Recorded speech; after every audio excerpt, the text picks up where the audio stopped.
नमो अरिहंताणं नमो सिद्धाणं नमो आयरीयाणं नमो वज्झायाणं नमो लोये सौवसाहुणं मोक्षमार्गस्य नेतारं भेत्तारं कर्मभूभृतां ज्ञातारं विश्वतत्त्वानां वंदे तद्गुणलब्धये। 1008 श्री मूलनायक आदिनाथ भगवान की जय। द्वासांग जिनवाणी माता की जय। आचार्य श्रेष्ठ आचार्य गुरुवर श्री 108 उमा स्वामी जी महाराज की जय। आचार्य श्रेष्ठ आचार्य गुरुवर श्री 108 पूज्यपाद स्वामी जी महाराज की जय। आचार्य श्रेष्ठ आचार्य गुरुवर श्री 108 विद्यासागर जी महाराज की जय। तीर्थ चक्रवर्ती जगत पूज्य निर्यापक श्रमण मुनि पुंगव श्री 108 सुधा सागर जी महाराज की जय। समस्त मुनि संघ की जय। आलोक मोदी स्वाध्याय सुधा यूट्यूब चैनल पर आप सभी दर्शकों का एक बार पुनः हार्दिक स्वागत, हार्दिक अभिनंदन। सर्वार्थ सिद्धि ग्रंथराज की इस स्वाध्याय श्रृंखला में परिसह जय का वर्णन अपना पूरा हो गया है। अभी तक हम सभी ने इस 9वें अध्याय के अंतर्गत संवर के कारणों में गुप्ती, समिति, धर्म, अनुप्रेक्षा, परिसह जय, इन सभी को विस्तार से समझ लिया है।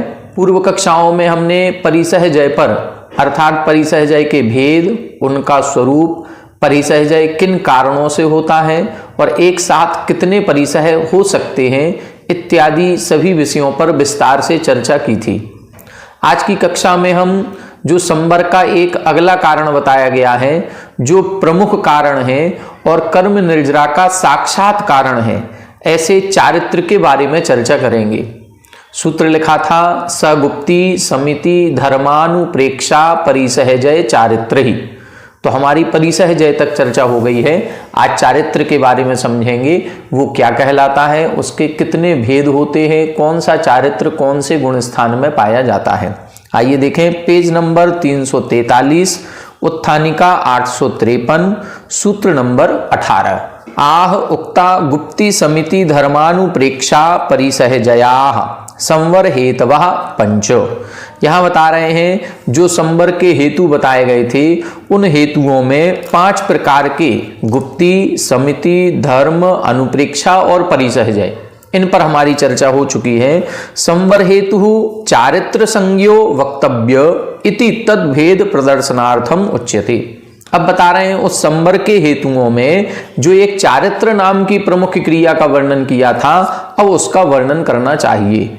इति तद्भेद प्रदर्शनार्थम उच्यते, इसलिए अब उस चारित्र के कितने भेद होते हैं उन भेदों का कथन करने के लिए अगला सूत्र लिख रहे हैं। सामायिक छेदोपस्थापना परिहार विशुद्धि सूक्ष्म सांप्राय यथाख्यातमिति चारित्रम। सामायिक छेदोपस्थापना परिहार विशुद्धि सूक्ष्म सांप्राय यथाख्यातमिति चारित्रम। यहां बता रहे हैं चारित्र 5 प्रकार का है। सामायिक चारित्र, छेदोपस्थापना चारित्र, परिहार विशुद्धि चारित्र, सूक्ष्म सांप्राय चारित्र और यथाख्यात चारित्र। ये पांचों की विशेषताएं इस टीका में बताई गई हैं। सामान्य से पहले अपन समझ लेते हैं, फिर इसको अपन टीका से पढ़ेंगे।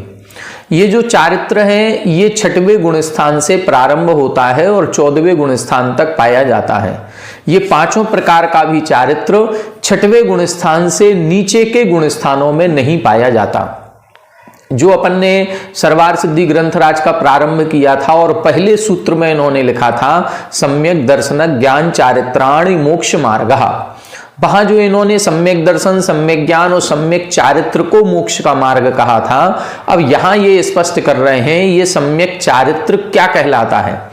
ये जो 5 प्रकार का सम्यक चारित्र कहा है, ये पांचों में से भी कोई भी सम्यक चारित्र 6वें गुण स्थान के नीचे नहीं होता। सामायिक और छेदोपस्थापना ये 2 प्रकार के चारित्र 6वें गुण स्थान से 9वें गुण स्थान तक होते हैं। परिहार विशुद्धि चारित्र 6वें 7वें गुण स्थान में होता है। सूक्ष्म सांप्राय चारित्र 10वें गुण स्थान में होता है और यथाख्यात चारित्र 11वें से 14वें तक होता है। अब जब 6वें गुण स्थान से नीचे कोई भी चारित्र है ही नहीं, तो फिर 6वें गुण स्थान से नीचे के गुण स्थानों में मोक्ष मार्ग कैसे हो जाएगा। इससे ये सिद्ध है कि जो मोक्ष मार्ग का कथन है या जो मोक्ष मार्गी जीव हैं वो वही कहलाते हैं जिन्होंने ये चारित्र को अंगीकार किया है। अब इससे ये स्पष्ट हो गया कि जिनके छठवां सातवां आदि गुण स्थान नहीं है वो अभी सम्यक दर्शन सम्यक ज्ञानी तो हैं लेकिन अभी सम्यक चारित्री नहीं है। जैसे पंचम गुण स्थान में एक देश चारित्र कहा गया, तो ये अंश रूप में चारित्र है, वो अभी मोक्ष मार्गी नहीं है, मोक्ष मार्ग पर बढ़ने का प्रयास कर रहे हैं। जब उनके पांचों महाव्रत हो जाएंगे, पांचों पापों का सूक्ष्म रूप से भी त्याग हो जाएगा, तब जाकर के चारित्र कहा जाएगा। तो यहां जो चारित्र की परिभाषा बताई है या भेद बताए हैं, ये स्पष्ट कर दिया इन्होंने कि ये ही 5 प्रकार का चारित्र होता है। वो एक जो चरणानियोग की दृष्टि होती है और चरणानियोग की दृष्टि से चारित्र के 2 भेद कर दिए गए, एक देश चारित्र और सकल चारित्र, वो एक अलग दृष्टि है। वो दृष्टि यहां पर नहीं लगानी है। जब मोक्ष मार्ग का प्रसंग आता है तो मोक्ष मार्ग के प्रसंग में जो चारित्र है उस चारित्र में ये 5 प्रकार का चारित्र लगाया जाता है। अथवा दूसरी तरह से जब हम चारित्र के भेद करते हैं तो 3 भेद होते हैं, औपसमिक चारित्र, छायक चारित्र और छायोपसमिक चारित्र। ये तीनों चारित्र भी छठवें गुण स्थान से नीचे कोई भी चारित्र नहीं है। औपसमिक चारित्र उपसम श्रेणी में होता है तो 8वें गुण स्थान से प्रारंभ होता है और उसकी पूर्णता 11वें गुण स्थान में होती है। छायक चारित्र छपक श्रेणी में होता है तो प्रारंभ 8वें गुण स्थान में है, पूर्णता 12वें गुण स्थान में है। और छायोपसमिक चारित्र जो है वो 6वें और 7वें गुण स्थान में होता है। तो 6वें गुण स्थान से नीचे कोई भी चारित्र नहीं होता। ये अपन को एक स्पष्ट धारणा बनानी है। अब यहां पर अपन देखें कि यहां 5 प्रकार का चारित्र बताया गया है, जिसमें एक सामायिक चारित्र है और एक छेदोपस्थापना चारित्र। जब हम 5 पापों का एक बार में एक साथ त्याग कर देते हैं अभेद रूप से, अभेद का मतलब भेद नहीं करना है, एक बार नियम लिया मैं 5 पापों का सूक्ष्म रूप से जीवन पर्यंत के लिए त्याग करता हूं, उस समय 5 महाव्रत एक साथ प्रकट हो जाते हैं, उसको हम बोलते हैं सामायिक चारित्र। छेदोपस्थापना चारित्र क्या होता है? इसी को भेद कथन करना। भेद कथन का मतलब मैं हिंसा का जीवन पर्यंत के लिए त्याग करता हूं, मैं झूठ का जीवन पर्यंत के लिए त्याग करता हूं, मैं चोरी का जीवन पर्यंत के लिए त्याग करता हूं। ऐसे 5 पापों का अलग अलग जब जीवन पर्यंत के लिए सूक्ष्म रूप से भी त्याग किया जाता है उसे हम छेदोपस्थापना चारित्र कहते हैं। तो सामायिक और छेदोपस्थापना चारित्र में मुख्य रूप से ये ही अंतर है। सामायिक चारित्र में अभेद कथन किया जाता है और भेद कथन रूप से जब त्याग किया जाता है उसे छेदोपस्थापना कहते हैं। दूसरी परिभाषा जो शास्त्रों में मिलती है वो क्या है? सामायिक चारित्र का मतलब है 5 पापों का त्याग कर दिया, हमने 5 महाव्रत अंगीकार कर लिए। अब 5 महाव्रतों की अंगीकार करने के बाद उसकी चर्या करते समय उसमें कहीं ना कहीं अतिचार, अनाचार आदि जो 4 प्रकार के दोष कहे गए हैं उनमें से कुछ ना कुछ दोष लगते रहेंगे, और जब वो दोष लगेंगे तो फिर उन दोषों का निराकरण किया जाएगा और व्रतों का पुनः दृढ़ता के साथ उपस्थापन किया जाएगा। इसको बोलते हैं छेदोपस्थापना चारित्र। छेदोपस्थापना चारित्र में जो दोष अभी हमको लग गए थे सामायिक चारित्र का पालन करते समय, उन दोषों को दूर करते हुए पुनः उस सामायिक चारित्र में दृढ़ होना, इसी को छेदोपस्थापना चारित्र कहते हैं। छेद उपस्थापना, छेद का मतलब होता है कोई दोष लगना, और दोष लगने के बाद उस दोष का परिहार करें और फिर उपस्थापन यानी फिर से महाव्रतों को अंगीकार करें, मतलब उनका दृढ़ता पूर्वक पालन करने का संकल्प लेना ही छेदोपस्थापना चारित्र है। परिहार विशुद्धि चारित्र क्या कहलाता है? परिहार विशुद्धि, परिहार का मतलब होता है कि जो प्राणियों की हिंसा हमारे उठने बैठने आवागमन करने विहार आदि करने में होती है, उस हिंसा से रहित हो जाना, ऐसी विशुद्धि जहां प्रकट हो जाती है उसको हम परिहार विशुद्धि चारित्र कहते हैं। कुछ मुनिराज ऐसे होते हैं जिन मुनिराजों के ऐसी विशेष विशुद्धि उत्पन्न हो जाती है कि वो चाहे उठें चाहे बैठें चाहे वो चलें फिरें कुछ भी करें, उनको मयूर पंख लेकर के वो पिच्छी से परिमार्जन करने की भी आवश्यकता नहीं है।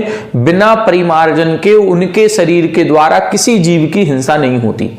जिनके इस प्रकार की विशेष विशुद्धि या रिद्धि प्रकट हो जाती है उसको हम परिहार विशुद्धि चारित्र कहते हैं।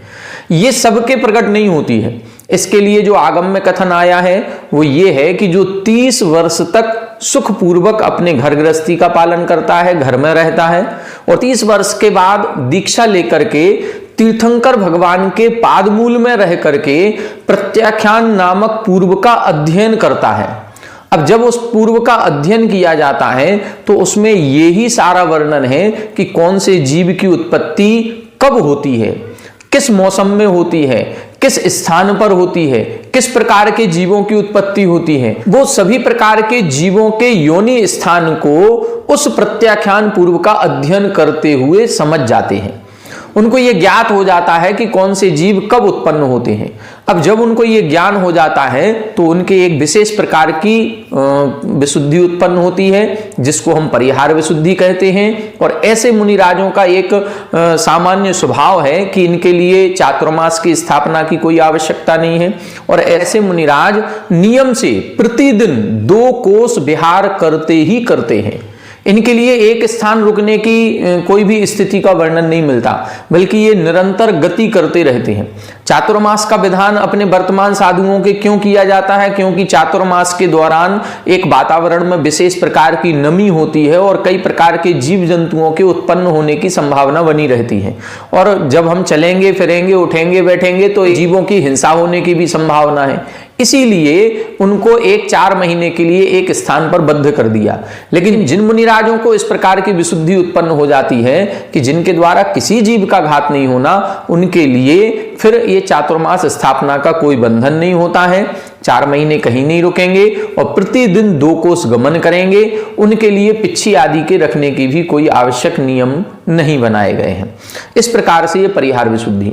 फिर एक होता है सूक्ष्म सांप्राय। सांप्राय का मतलब होता है कसाय, जिनके सभी प्रकार की कसायों का अनुदय हो गया है और मात्र एक कसाय का उदय है, वो भी अत्यंत सूक्ष्म है, बस उसको बोलते हैं सूक्ष्म सांप्राय। जो 10वें गुण स्थान का नाम है वही।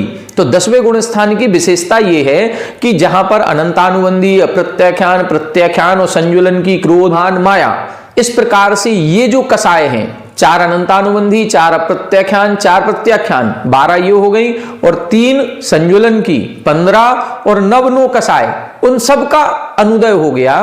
केवल एक संजुलन लोप बचा है, वो भी अत्यंत सूक्ष्म उदय जिसका हो रहा है उसको बोलते हैं सूक्ष्म सांप्राय।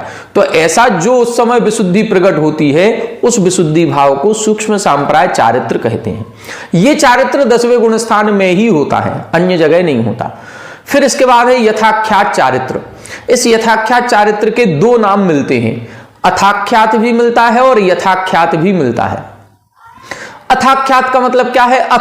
अथ का मतलब होता है अनंतर, उसके बाद प्रकट होना। जैसा केवल ज्ञानियों ने कहा है, ख्यात का मतलब जैसा कहा गया है केवल ज्ञानियों के द्वारा, वैसा ही चारित्र प्रकट हो जाना, वो तो है यथाख्यात। यथाख्यात जैसा कहा गया है वैसा ही उत्पन्न होना, वो यथाख्यात हो गया। और अथाख्यात का मतलब जिसके बाद, किसके बाद? मोहिनी कर्म के संपूर्ण रूप से उपशम होने के बाद या मोहिनी कर्म के संपूर्ण रूप से क्षय होने के बाद जो चारित्र प्रकट होता है उसको अथाख्यात चारित्र कहते हैं।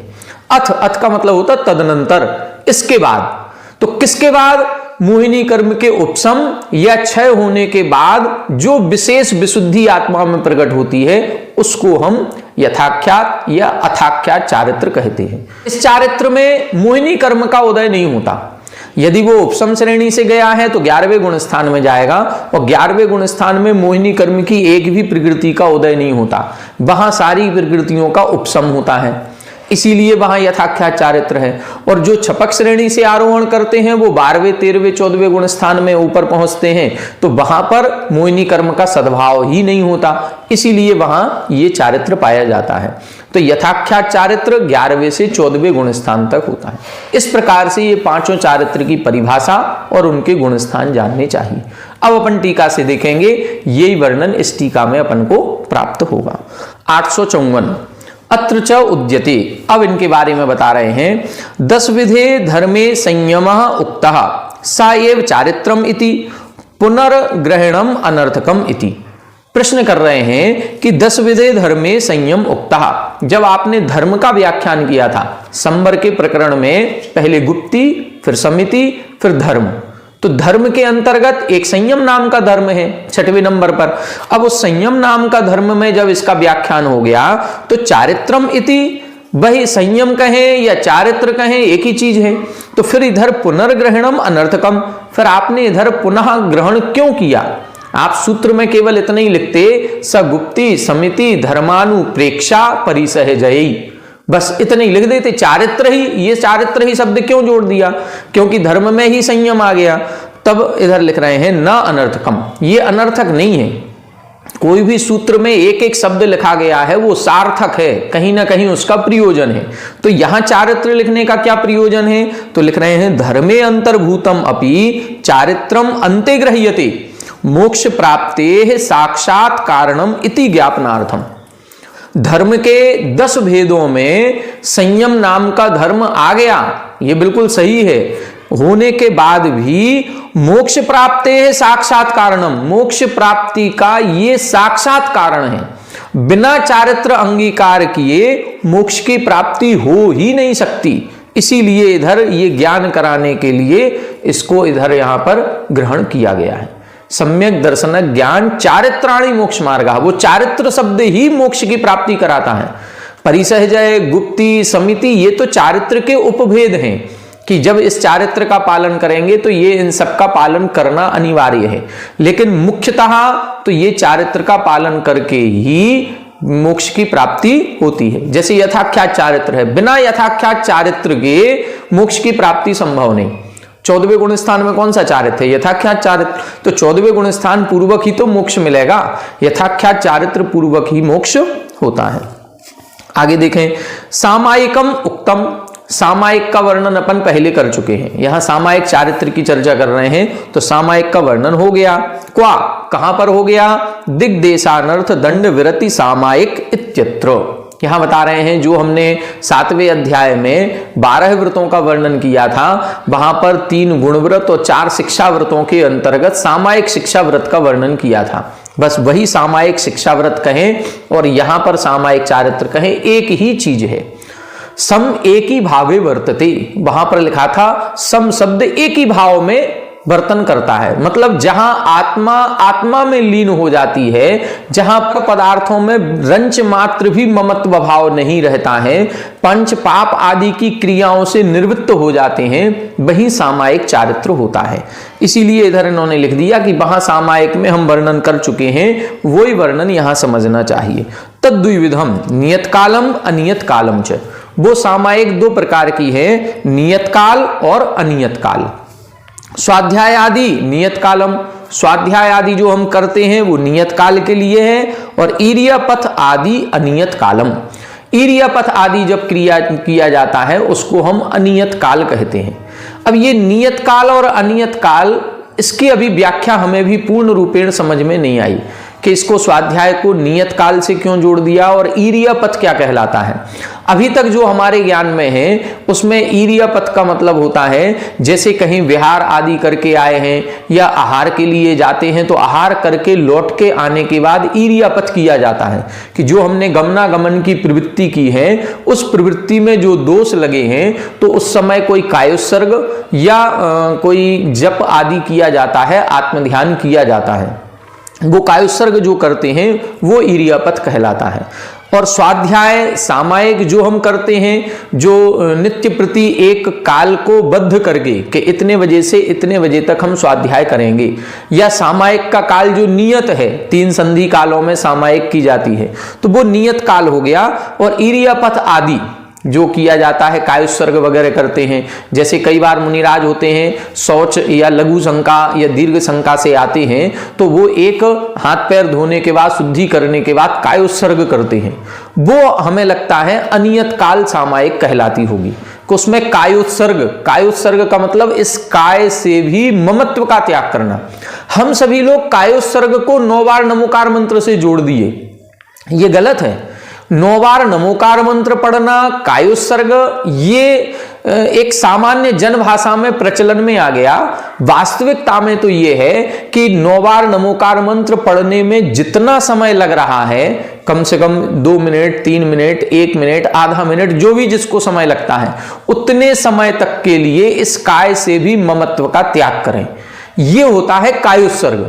लेकिन अपन जब भी जिनवाणी स्तुति होती है कायोत्सर्ग करें, या आचार भक्ति करते हैं कायोत्सर्ग करें, तो अपन सब लोग 9 बार नमोकार मंत्र पढ़ लेते हैं। वास्तविकता में जो मुनिराज होते हैं वो मुनिराज उस समय आत्मचिंतन करते हैं। नमोकार मंत्र गिनने की बात नहीं है, उस समय श्वासोच्छ्वास में नमोकार मंत्र को विराजमान करके और फिर एक अपनी आत्मा से भी ममत्व भाव का त्याग करते हैं, निर्विकल्प अवस्था में पहुंचने का प्रयास करते हैं। वो मुझे लगता है कि यहां इरियापत, सामायिक आदि कहलाती होगी। प्रमादकृत अनर्थ प्रबंध विलोपे सम्यक प्रतिक्रिया छेदोपस्थापना विकल्प निवृत्ति वा। यहां बता रहे हैं प्रमादकृत। अब देखो, वो जो छेदोपस्थापना की परिभाषा हमने बताई थी कि सामायिक चारित्र का पालन करते हुए जो दोष लग रहे हैं, वो दोष किस कारण से लग रहे हैं? प्रमादकृत। तो प्रमाद के द्वारा या असावधानी से जो प्रबंध, मतलब जो हमने क्रिया की है उसके विलोपे, उसको खत्म करने के लिए, और सम्यक प्रतिक्रिया, पुनः अब उस व्रतों में दृढ़ता पूर्वक स्थापन करने के लिए जो क्रिया की जाती है उसको हम छेदोपस्थापना कहते हैं। तो यहां पर छेदोपस्थापना का मतलब क्या है? जो हमने व्रतों को अंगीकार किया था उसमें कहीं ना कहीं दोष लगेंगे। दोष लगने के बाद, अब दोष लग गया, कोई बात नहीं, उसका प्रायश्चित किया और प्रायश्चित करके पुनः एक संकल्पित हुए कि अब हम यह दोष नहीं लगने देंगे। इस प्रकार से उसको हम छेदोपस्थापना कहते हैं। इसके बाद लिखा परिहरणम परिहारः। परिहरणम मतलब दूर करना, उसको परिहार कहते हैं। किसको दूर करना? प्राणी वधात निवृत्ति ही।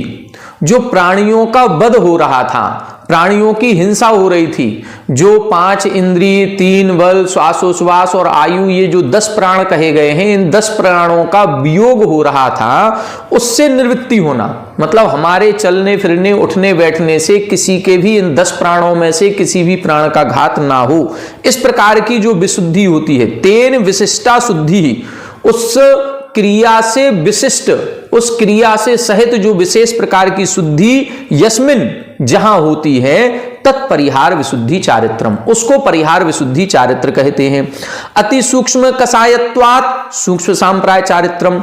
यहां अब ये सूक्ष्म सांप्राय चारित्र आ गया, तो परिहार विशुद्धि चारित्र समझ में आ गया।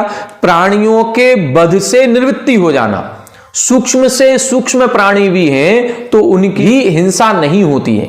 ये हमने बता दिया। ये किसके प्रकट होती है? जो 30 वर्ष तक घर में रहता है, 8 वर्ष तीर्थंकर के पादमूल में, मतलब उनके समवसरण आदि में रहते हुए, और फिर प्रत्याख्यान नाम के पूर्व का अध्ययन करता है, उसको ये विशुद्धि प्रकट होती है। और इस प्रकार के मुनिराजों के द्वारा किसी भी प्रकार की चर्या करते समय कोई भी जीवों का घात नहीं होता है। ऐसी विशुद्धि से जो सहित है वो परिहार विशुद्धि चारित्र है। अति सूक्ष्म कसायत्वात् सूक्ष्म सांप्राय चारित्रम। कसाय कैसी है? अति सूक्ष्म। बस जो 10वें गुण स्थान में लोभ सूक्ष्म रह जाता है, बस वही इधर लगाना है कि उस समय जो विशुद्धि आत्मा में प्रकट होती है वो सूक्ष्म सांप्राय चारित्र है। मोहिनीयस्य निरवशेषस्य उपशमात् क्षयाच्च, मतलब निरवशेष संपूर्ण मोहिनीयस्य, संपूर्ण मोहिनी कर्म के उपशमात् क्षयाच्च, या तो हम उपशम कर दें, उपशम श्रेणी चढ़ने वाला उपशम करेगा, छपक श्रेणी चढ़ने वाला क्षय करेगा। तो संपूर्ण मोहिनी कर्म के उपशम या क्षय हो जाने से आत्म स्वभाव अवस्था अपेक्षा लक्षणम, जब आत्म स्वभाव की प्राप्ति हो जाती है। सबसे ज्यादा पर पदार्थों में मोहित कौन करता है? मोहिनी कर्म। और जब मोहिनी कर्म की सभी प्रकृतियों का उपशम या क्षय हो जाएगा तो फिर पर पदार्थों में हमारी आसक्ति भाव होगा ही नहीं, पर पदार्थों में हमें रंच मात्र भी राग भाव उत्पन्न नहीं होगा। और फिर उस समय कहां होगी दृष्टि? हमारे आत्म स्वभाव की ओर। तो आत्म स्वभाव प्रकट हो जाएगा उस समय। अथाख्यात चारित्रम इति आख्यायति। ऐसे चारित्र जो प्रकट होता है उसको अथाख्यात चारित्र कहते हैं। पूर्व चारित्र अनुष्ठाई भी आख्यातम न तत्प्राप्तम प्रांग मोह क्षयोपशमाभ्याम इति अथाख्यातम। अथाख्यात क्यों कहते हैं? बता रहे हैं। पूर्व चारित्र अनुष्ठाई भी, जिन्होंने पूर्व में इस चारित्र का पालन किया है और जो मोक्ष को प्राप्त कर चुके हैं, ऐसे केवलियों के द्वारा जो कहा गया है, आख्यातम यानी कहा गया है।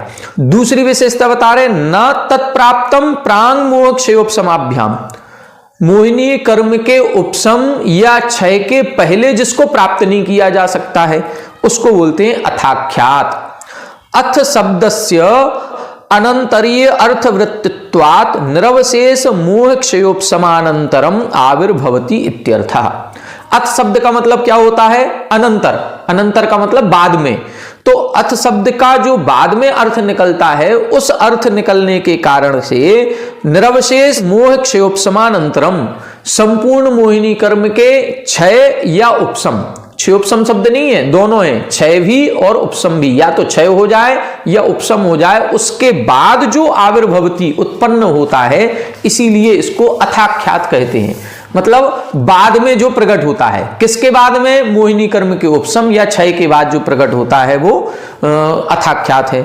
यथाख्यातम इतिवा, इसका दूसरा नाम यथाख्यात भी कहा जाता है। तो दोनों नाम की व्याख्या इधर इन्होंने कर दी, अथाख्यात भी और यथाख्यात भी।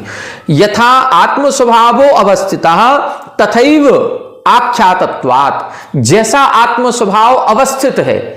आत्म स्वभाव कैसा है? स्वभाव से ही कर्मों से रहित है, राग द्वेष परिणामों से रहित है, और जब मोहिनी कर्म का अभाव हो जाता है तो जैसा आत्मा का स्वभाव है वैसा ही प्रकट हो जाता है। इस कारण से यथाख्यात कहा जाता है। इति शब्दः परिसमाप्तौ दृष्टव्यः। इति शब्द जो लिखा है, सामायिक छेदोपस्थापना परिहार विशुद्धि सूक्ष्म सांप्राय यथाख्यात मिति, जो इति शब्द लिखा है वो क्या है? परिसमाप्तौ दृष्टव्यः। उस इति शब्द से परिसमाप्ति जानना चाहिए, मतलब पूर्ण रूप से समाप्त हो गया। पूर्ण रूप से क्या समाप्त हो गया? पूर्ण रूप से कर्मों का उदय, उपशम, क्षय, क्षयोपशम सब समाप्त हो गया, कर्म ही नष्ट हो जाते हैं। इसीलिए इधर इति शब्द लिखा है। देखें क्या लिखा, ततो यथाख्यात चारित्रात् सकल कर्म क्षय परिसमाप्ति भवति इति ज्ञायते, कि उस यथाख्यात चारित्र से ही सभी प्रकार के कर्मों का क्षय देखा जाता है। सकल कर्म क्षय परिसमाप्ति भवति, बस ये ज्ञान इससे होता है कि यथाख्यात चारित्र पूर्वक ही समस्त कर्मों का क्षय होता है। मोहिनी कर्म का क्षय सूक्ष्म सांप्राय गुण स्थान में होता है। जैसे ही सूक्ष्म सांप्राय गुण स्थान में अंतिम सूक्ष्म लोभ का उदय है, वो समाप्त हुआ, फिर यथाख्यात चारित्र बन जाएगा। लेकिन यथाख्यात चारित्र पूर्वक ही सभी कर्मों का नाश होता है। ज्ञानावरण, दर्शनावरण, अंतराय भी यथाख्यात चारित्र में नाश को प्राप्त हो रहे हैं, और चार अघातीय कर्म भी यथाख्यात चारित्र पूर्वक ही नष्ट होते हैं। इसीलिए इधर लिखा है परिसमाप्ति भवति। सामायिकादीनाम आनुपूर्वीय वचनम उत्तरोत्तर गुण प्रकर्ष ख्यापनार्थम क्रियते।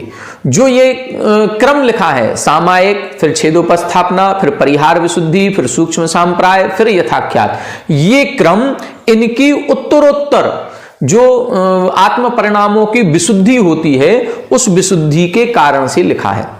सामायिक और छेदोपस्थापना चारित्र वालों की जितनी विशुद्धि है, उससे ज्यादा विशुद्धि परिहार विशुद्धि वालों के है। परिहार विशुद्धि से ज्यादा विशुद्धि सूक्ष्म सांप्राय वालों की है, और सूक्ष्म सांप्राय से ज्यादा विशुद्धि यथाख्यात चारित्र वालों की होती है। देखो, संयम लब्धि स्थान और विशुद्धि लब्धि स्थान दो अलग अलग चीजें हैं। संयम लब्धि स्थान मतलब गुण स्थान, और विशुद्धि लब्धि आत्म परिणामों की विशुद्धि। सामायिक और छेदोपस्थापना ये दोनों चारित्र 6वें से 9वें गुण स्थान में है। मान लो कोई मुनिराज हैं जो 8वें और 9वें गुण स्थान में हैं, उनके कौन सा चारित्र होगा? या तो सामायिक चारित्र होगा या छेदोपस्थापना चारित्र होगा। तो 8वें 9वें गुण स्थान में भले ही सामायिक और छेदोपस्थापना चारित्र है, ये संयम की अपेक्षा से तो ऊपर हैं, लेकिन विशुद्धि परिहार विशुद्धि वाले के ज्यादा हो सकती है। बल्कि है परिहार विशुद्धि 6वें 7वें गुण स्थान में, तो 8वें 9वें गुण स्थान वाले मुनिराजों की चारित्र की अपेक्षा 7वें गुण स्थान में जो परिहार विशुद्धि वाला है 6वें 7वें गुण स्थान में, उसके ज्यादा विशुद्धि हो सकती है। इसीलिए परिहार विशुद्धि चारित्र को छेदोपस्थापना के बाद रखा गया। ये इसका विशेषार्थ पढ़ेंगे तो इसमें सब स्पष्ट हो जाएगा। इसमें इन्होंने स्पष्ट लिखा कि अब इनके भी जो विशुद्धि स्थान है वो दो प्रकार से लगाएंगे, जघन्य विशुद्धि स्थान और उत्कृष्ट विशुद्धि स्थान।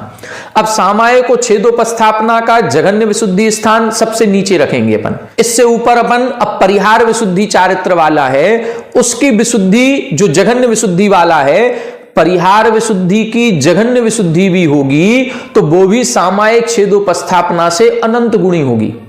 अब परिहार विशुद्धि चारित्र का जो जघन्य विशुद्धि स्थान है उससे भी अनंत गुणा ज्यादा विशुद्धि इसी के परिहार विशुद्धि चारित्र के ही उत्कृष्ट पालन करने वालों की होगी।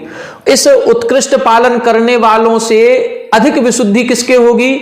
जो सामायिक और छेदोपस्थापना चारित्र का पालन कर रहे हैं लेकिन उत्कृष्ट विशुद्धि स्थानों से कर रहे हैं, उनके ज्यादा होगी।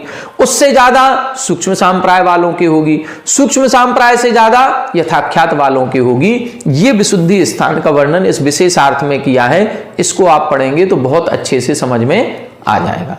आज की कक्षा में अपन ने चारित्र पर चर्चा की। अब कल की कक्षा में तप पर चर्चा अपन करेंगे। एक जो इन्होंने सूत्र लिखा था, सगुप्ती समिति धर्मानुप्रेक्षा परिसहजय चारित्र ही, ये सूत्र अपना पूरा हो गया। यहां तक उसी सूत्र का व्याख्यान चल रहा था। अब तीसरे नंबर पर सूत्र उन्होंने लिखा था तपसा निर्जराच, तप के द्वारा भी निर्जरा होती है और संवर भी होता है। तो अब तप के द्वारा होती है तो अब तप का व्याख्यान यहां से प्रारंभ होगा और इस अध्याय के अंत तक पूरा तप का ही व्याख्यान चलेगा। इसमें 6 अंतरंग 6 बहिरंग तप होंगे, फिर उन तपों में एक ध्यान तप होगा, फिर ध्यान का वर्णन प्रारंभ होगा तो उसमें आर्त ध्यान, रौद्र ध्यान, धर्म ध्यान, शुक्ल ध्यान, ये पूरा वर्णन करते हुए इस अध्याय की समाप्ति होगी। तो आज की कक्षा में इतना ही। कल की कक्षा में अब अपन तपों पर चर्चा करेंगे। जो 12 प्रकार के तप कहे गए हैं उन पर विस्तार से चर्चा होगी। आज इतना ही। आप सभी हमारे साथ बने रहें। सभी को जय जिनेन्द्र।